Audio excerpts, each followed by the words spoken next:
ano tayo. Kasama natin si Yorme at saka si Sir Vince. Inspection pa dito sa ano, sa isang 3 days.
Good morning. Support at tulong na binibigay na sa national government. Hindi ka sa DPWA, pati sa ibang mga ahensya natin. Dahil nandito kami ngayon sa Espanya. Kasi alam mo, nung binisita namin yung dalawang area na ginawa natin ang maayos at tama yung mga proyektong binili ng ating Pangunan. Sa Taft Avenue, sa Santa Isabel, saka dun sa Sunod Apog, pati na rin dun sa Rojas Bolivar, sa May Bonifacio, sa Mayarap ng Manila.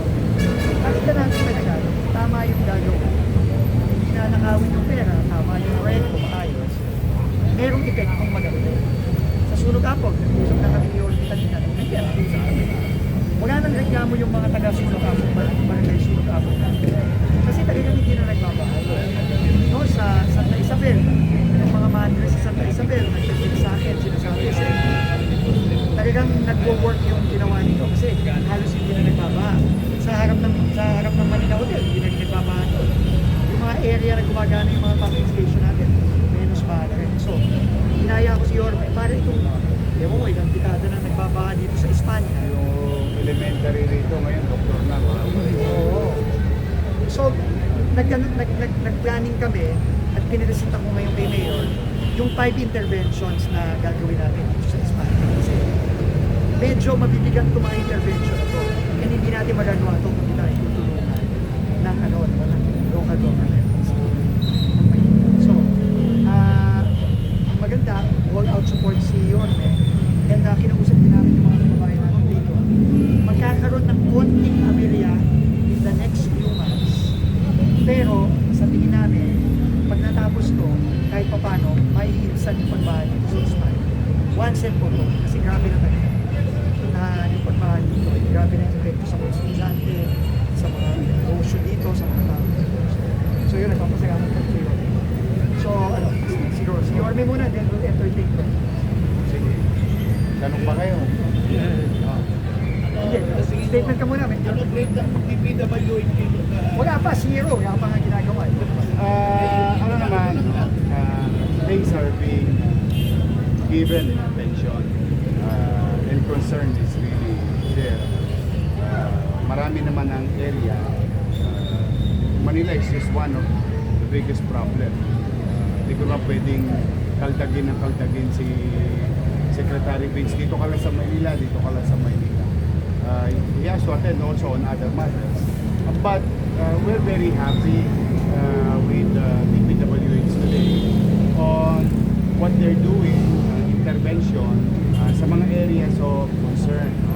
Top Avenue, Adriatico area, Espanya, Surigao, and so on. So today we went here because over the weekend, Secretary Beats and I have been texting and sharing information about the pumping station under DPWH, under NMDA, areas of flooded areas like Espanya. So in this case, darating ang oras na maiibsan yung level ng tubig ng baha. That's a minimum requirements or goal namin DPWH at City Government. Kaya lamang ipinagpapauna ko na sa mga dumadako sa Maynila sa mga darating na linggo, medyo magkakaroon ng abala sa kalsada ng Espanya. It will take a few months, pero sabi nga, dadaloy din ang ginawa. Third, hopefully, the plan of having a catch basin in Earnshaw would help Espanya's flooding. It's now on their way sa planning. Magkakaroon lang ng konting abala sa kambal na simbahan natin. Kasi yung buong kanto na yun o yung buong plaza will be converted as catch basin area o Espanya para papunta naman doon sa pumping station sa likod ng LRT sa Bicol. Mayor, ano pong pinakamalaking problema po ba? Is it basura, makipit yung kalsada, or baka marami ng residente? Maraming science of it, factor. Basura is one. Two, masyado ng luma yung mga sistema sa ilalim ng lupa. Three, as you all know, wag na kayong lalayo. Pagdating ng Espanya, tumingin lang kayo sa east. Makikita mo na yung level ng lupa. Kami talaga ang taga-salo ng tubig coming from the eastern board. So all the way from the mountain side, all the way here. Kasi papunta lahat yan dapat sa Marsiling. But yung mga interceptor naman, like Blumentritt and Sulog Apo, ginagawa naman. Kaya lang talaga, through the years, yung load ng water is not sufficient enough anymore to be carried by the drainage system. So that's why the intervention is to put up cross drainage, upgrade ng kalsada, leveling ng kalsada, clean up of the drainage, and pumping stations, more pumping stations nearby Espanya, and the one that yung sinabi ko, yung catch basin sa ilalim mismo ng kalsada ng so many factors. But the thing is, unti-unti, at least may napupuntahan, may nararamdaman nakikita. So are we going to face flooding pa rin in the coming days? Yes, it may. But it's being addressed. Espanya na lang talaga at saka some portion of Top Avenue via United Nations. Kasi medyo pag-iwanan na yung lupa. So we suggested to DP District Engineer na check it ulit. Kasi dito sa kanan, yung sinasabi ni Sec na hindi kayo Santa Isabel. sa may Santa Isabel. Nag-work yung yung drainage. So bukas pupunta kami, ayayain ko din si Yorme, pero ibistahin ko din ang Top Avenue sa Langasan. Pati na rin yung Remedios tsaka yung Magante area. Kasi yun, nagpapakalit sa buhay namin. So, advisory nga sa mga kababayan natin lalo sa Espanya, sa Puerto. Merong mga mangyayaring mga major construction dito in the coming months starting September. No, meron tayong 4 na cross drain na gagawin mula dito sa site nito papunta doon. 4, no? Inapprove na ng City yan, no? Para yung tubig na naiipon ay makatawid pababa papunta sa mga pumping station natin at papunta doon sa sinasabi ng Yorme na detention day scene na gagawin natin sa may Bustillos, sa harap ng simbahan sa Benicio. No? So yung dalawang yon, yung 4 na cross drain, yung detention basin, pagpapalaki ng mga inlet, yung pasukan ng tubig. No? Kasi ang problema dyan, lalagyan natin yan ng mga trash trap. Kasi nangyari kapag kinano ng basura, babara na ng basura yung babaan ng tubig. Magbabaha na naman ng mga so kailangan ayusin din yan. And then meron tayong mga itataas na portion ng Espanya dahil mababa na, napag-iwanan na. And doon talaga nag-iipon yung tubig at nagbabaha. So itataas na. So lahat ng iyon, sabay-sabay natin gagawin. Hihingi tayo muna maninin muna sa ating mga kababayan, lalo yung mga estudyante natin dito sa Pilipinas, mga areas dito sa Espanya. Pero ang ina-assure namin ni Yorme, mabilis natin gagawin, 24/7 natin yan. Ikalawa, pag nagawa yan, medyo maganda-ganda ang magiging epekto nito sa pagbahan nito, medyo mamawasan. So, yun nga, at magsisimula na tayo, Yorme na yung September.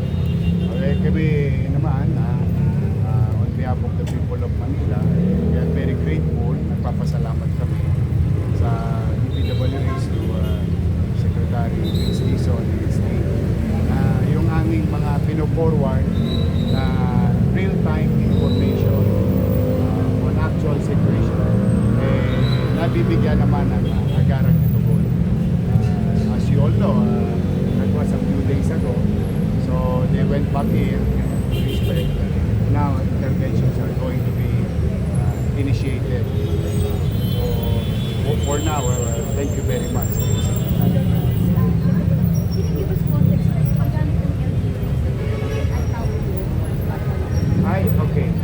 You know, then, recently we attended ArcGIS, a system that we bought, recognized by SB.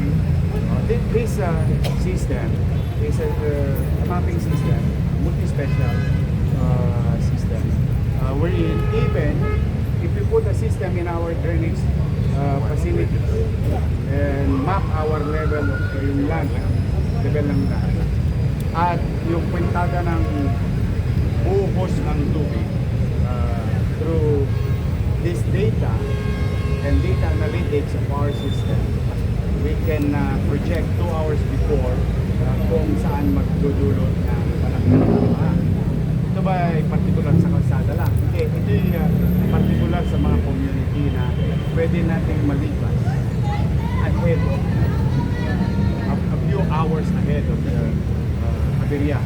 Yun yung isa sa mga meron tayo ngayon, but it's not yet being deployed because we have to put the system underneath sa ating lupa at imamap natin yung ating lote o what you call cadastral mapping. Yan, mahalaga yun. Yun yung next move namin after we were given recognition about utilizing the system, the mapping system for MDRRM. Pag MDRRM kasama na rin yung pati pagbaha. So lalawak ng lalawak yan, yung paggamit ng ArcGIS. Pwede naman. Pwede naman maggawa ng web for public access. Saka ano naman lahat naman kayo, lagi naman kayong welcome sa MDRRMO system namin. In fact, even some stations naka-hook up sa amin. Plus the fact that aggressively and actively informing the public through MPIO yung sitwasyon. Whether it's a bad situation or a good situation, nilalathala naman sa MPIO. So, pagkasama traffic, yes, vehicle counts. Ano yan? It's a big data management system. And doon naman kami papunta na rin.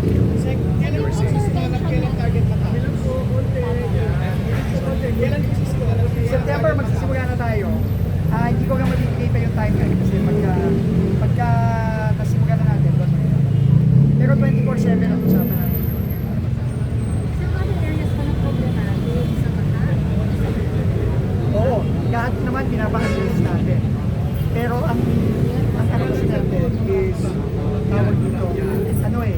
yung mga national roads talaga, kasi dyan talaga madaming dumadaan sa mga kababayan.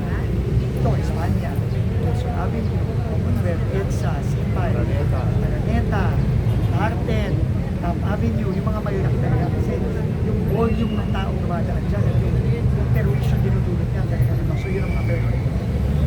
Hindi ka sa Metro Manila, pati yung mga national roads natin sa ibang parte na ng lugar natin sa mga metro cities. Kailan ba last na upgrade yung drainage?